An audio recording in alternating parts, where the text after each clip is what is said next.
আল্লাহ সুবহানাহু ওয়া তাআলা আসমান জমিনকে সৃষ্টি করেছেন। আসমান জমিনের আমাদের মালিক হলেন কে? কথা বলেন। আমাদের মালিক হলেন আল্লাহ। আর আজকে আমরা মুসলমান আল্লাহকেই বাদ দিয়ে দিয়েছি। তার মানে মালিককে বাদ দিলে লাভ চলবে না? চলবে না? চলবে ইনশাআল্লাহ চলবে, মানে ভালো করে চলবে। মেয়ের বাপকে যদি মালিককে না বলেন, বিয়ে করতে গেলে লাভ খাবেন। আর পৃথিবীতে আল্লাহর মালিক, আমাদের মালিক আল্লাহ, আল্লাহর জমিনে বাস করছি, আর যদি আল্লাহকেই সাজদা না করে, লাভটা এমনি চলে না। একটা কুকুর যেমন একটা বাড়ির মালিক কুকুরটাকে পোষ মানিয়েছে, সকাল সন্ধ্যা খাবার দেয়। কুকুরটা তার মালিকের বাড়ি থেকে হঠাৎ বেরিয়ে চলে গেল। যেতে যেতে যখন অন্য মালিকের দরজায় যখন গিয়েছে, তখন কে হাঁসা চালিয়ে দিয়েছে, চাকু চালিয়ে দিয়েছে, কুকুরের চামড়াটা ডানিটা তার কেটে গেল।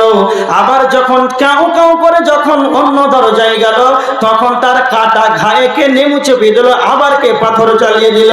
এরকম ভাবে কাউ কাউ করে অন্যর বাড়ি যখন চলে গেল, তখন আবার কে ইট চালিয়ে দিল। এইভাবে কুকুর যখন তার মালিকের দরজা ছেড়ে দিল, তখন গ্রামের সবাই যার দরজাতে যায়, তখন সে ইট পাথর ঢেল চালায়, সে নির্যাতিত। আর যখন এইভাবে চিৎকার করতে করতে এসে যখন তার মালিকের দরজায় যখন এসেছে, তখন বলছে, আহারে তোকে কে মারলো, আমার কাছ থেকে গেলি কেন বল। তার মানে মুসলমান, কুকুর যেমন তার নিজের মালিকের ঘর ছেড়ে অন্য দরজায় যখন গেল, সে লাভ খেলো, তাকে কেউ আহা শব্দটি বলল না, তাকে কেউ বাঁচাতে গেল না। মুসলমান, তুমি তোমার রবের ঘর, ইবাদত ঘর মসজিদকে ছেড়েছ, আল্লাহকে ছেড়ে দিয়েছ। এইভাবে মসজিদকে যদি তোমরা ছেড়ে দাও, আল্লাহকে যদি ছেড়ে দাও, ইবাদত যদি তোমরা না করো, তোমাদেরকে খ্রিস্টানরা, তোমাদেরকে ইহুদিরা, তোমাদেরকে বৌদ্ধরা পিটাবে, এতে কোনো সন্দেহ নাই। কেন যে আল্লাহ তোমাদেরকে দুনিয়াতে পাঠিয়েছে, সেই আল্লাহ তোমরা ইবাদত করছো না। এই কারণে তোমরা কুকুরের মতো লাথ খাবে, ঘুরে দেখার কেউ হবে না। মুসলমান মনে রাখো, আল্লাহ সূরা কুরাইশের ভিতরে আল্লাহ বলছেন, বান্দারে ফালিয়াবুদু রাব্ব হাযাল বাইত, ফালিয়াবুদু রাব্ব হাযাল বাইত আল্লাযী আত'আমাহুম মিন জু'ইন ওয়া আমানাহুম মিন খাউফ।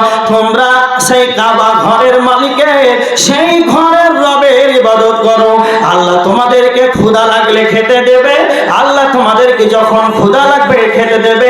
আর যখন তোমাদেরকে কেউ ভয় দেখাবে, তখন আল্লাহ নিজেই তোমাদেরকে নিরাপত্তা দেবে। তোমাদের প্রতি এত জুলুম অত্যাচার কেন? তোমরা মসজিদ ছেড়েছ, আল্লাহর ইবাদত ঘর ছেড়েছ, বাজারকে আঁকড়ে ধরেছ। এই কারণে কুকুরের মতন তোমাদের উপরে ললার চলছে, তোমাদের উপরে লাভ চলছে। তোমরা যতক্ষণ না নিজের মানুষত্বের জ্ঞানে, যতক্ষণ না তোমরা চিন্তা ভাবনা করবে যে আমার রব আমাদেরকে ইবাদতের জন্য বানিয়েছে, আর মসজিদে গিয়ে আজকেই আলোচনা শোনার পর গভীর রজনীতে উজু করে সুন্দর করে 2 রাকাত সালাত আদায় করে আল্লাহকে বলেন, মাবুদ রে, জীবনটা 60 বছর কাটিয়ে দিলাম, কোনোদিন আপনার ইবাদত করিনি, যা হয়েছে ভুল হয়েছে, আল্লাহ তুমি ক্ষমা করে দাও। আল্লাহ ওই মানুষটাকে সব চাইতে বেশি ভালোবাসবে। বর্তমান মুসলমানের প্রতি যা অত্যাচার জুলুম চলছে, এতে আপনার যত পরমাণু বোমা থাকুক না কেন, কোনো লাভ হতে পারবেন না। স্বয়ং আল্লাহ রাগান্বিত হয়ে আছেন।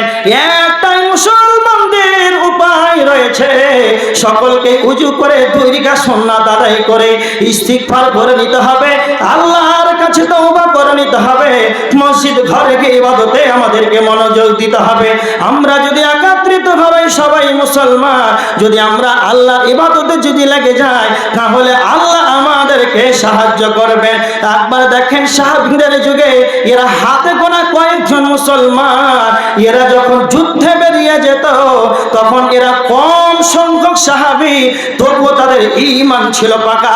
এরা জিহাদের ময়দানে গিয়ে ইসলামটাকে জয় করেছে। আজকে ভারতবর্ষের মাটিতে, সারা পৃথিবীতে 130 কোটি মুসলমান রয়েছে, 130 কোটি মুসলমান রয়েছে। ভারতবর্ষের মাটিতে 40 কোটি মুসলমান রয়েছে। সারা পৃথিবীতে যতগুলো জাত আছে, ইহুদি রয়েছে, খ্রিস্টান আছে, বৌদ্ধ আছে, যতগুলো জাত আছে, সব চাইতে বেশি রয়েছে মুসলমান, মুসলমানই পৃথিবীতে বেশি রয়েছে। আল্লাহর নবী বলেছেন, আল্লাহ নবী বলছেন, সাওবান রাদিয়াল্লাহু তাআলা আনহু হাদিসটি বর্ণনা করেছেন। আল্লাহ রাসূল বলেছেন, আবু দাউদ শরীফের সহিহ হাদিস, এটা 4297 নম্বর হাদিস।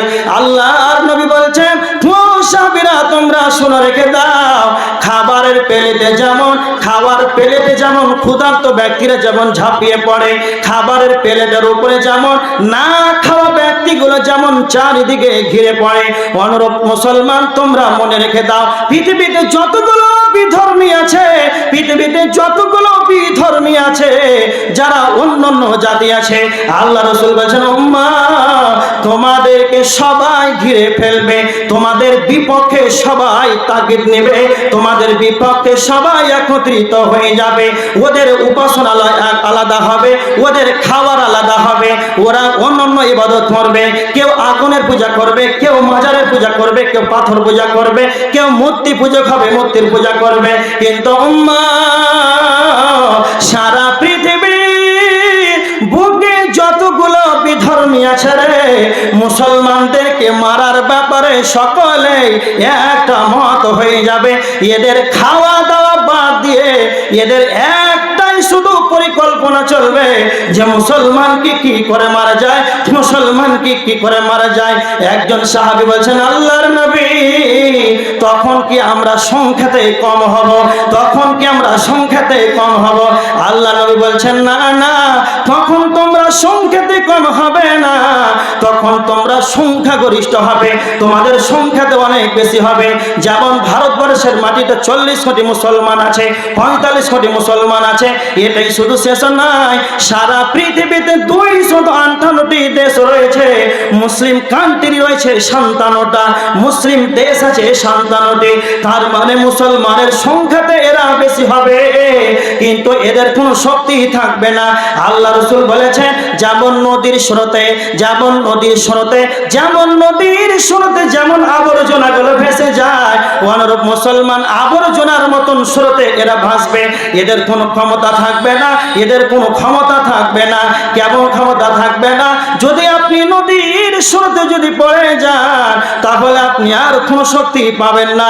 একটা গাছ খয়ের খোঁটা যেমন আবর্জনাগুলো যেমন নদীর স্রোতে পড়ে যায়, যখন কোনো শক্তি পায় না, অনুরূপ মুসলমানের অবস্থা, এরা সংখ্যাতে বেশি হয়ে যাবে, কিন্তু নদীর স্রোতের আবর্জনাতে এরা ভাসবে, এদের কোনো ক্ষমতা থাকবে না। বাস্তব যেটা বর্তমান ভারতবর্ষে 45-40 কোটি মুসলমান থাকার পরেও এদের পার্লামেন্টে বলার কোনো সাহস হচ্ছে না, কলকাতা হাইকোর্টে কিছু বলার সাহস হচ্ছে না। সরকার যেটা মন সেটাই আইন করেছে, কোন মুসলমান গোর গলাতে জোর কণ্ঠে উঁচু কণ্ঠে বলতে পারছে না আমাদের বাবরি কেন মসজিদকে কেন ভাঙা হবে। মুসলমান তোমরা মনে রাখবে, তোমাদের এতটাই মার খাওয়ার কারণটা কি? আল্লাহ নবী শেষে ওই হাদিসের, আবু দাউদের 4297 নম্বর হাদিসে শেষ অংশে নবীজি বলেছেন, কারণটা হলো হুব্বুদ দুনিয়া কারাহিয়াতুল মাউত। আমার উম্মত পৃথিবীকে ভালোবাসবে, পৃথিবীকে প্রেম করবে, পৃথিবীকে ভালোবাসবে, ওয়া কারাহিয়াতুল মাউত, এবং মৃত্যুকে এরা ঘৃণা করবে। মুসলমান আজকে সোনা দানা, টাকা পয়সা, পাউন্ড রিয়াল, হিরে মণি মানিক্য, বাড়ি টাইলস, এসি লাগাই, 4 চাকা গাড়ি ক্রয় করে, কিন্তু এরা 5 ওয়াক্তে এক ওয়াক্ত সালাত আদায় করে না। এরা শুধু পৃথিবীতে সকাল থেকে সন্ধ্যা, সন্ধ্যা থেকে সকাল, এরা যা কাজ করে শুধু দুনিয়ার জন্য করে। আপনারা আমার সামনে বসে আছেন, একবার বুকটাতে হাত দিয়ে বলে যে আমাদের মসজিদে ফজরের কাতারে 15টা লোক হয়, কি করে দিনের দাওয়াত দিলে 30টা লোক হবে। এই কাজে পৃথিবীর কোনো মানুষ আজ মুসলমান বের হচ্ছে না। আর সকাল থেকে ফজরের আজান আজ যখন হয়, যারা মাছের ব্যবসা করে, যে খেতে কাজ কামার করে, যে কোনো কাজ করে, কেউ রাত্রি 2টায় উঠে, কেউ 3টার সময় উঠে, ফজরের আগে উঠে, আর সে কাজ করার সময় ফজরের আগে উঠতে পারলো, সে দুনিয়ার জন্য ফজরের আগে উঠে গেল। কিন্তু সে যখন সালাত আদায় করতে যদি তাকে বলা হয়, তো বলবে আমি এতটাই কাজে ব্যস্ত, সকাল 8টা না হলে উঠতে পারি না। হতভাগা মুসলমান, ওরে কপাল পোড়া মুসলমান, তোমরা তোমাদের নিপীড়ন কেন? তোমাদের একটাই একটাই মারাত্মক অসুখ, সেটাই হলো দুনিয়াকে প্রেম করা, দুনিয়াকে ভালোবাসা। কারণটা হলো দুনিয়াকে ভালোবাসা। উম্মতে মুহাম্মাদি দুনিয়াটাকে এতটাই আঁকড়ে ধরেছে, এতটাই দুনিয়াটাকে আজকে প্রেম করেছে, ভালোবাসে দুনিয়াটাকে, যে এই কারণে মুসলমান আজকে লাঞ্ছিত, অপমানিত।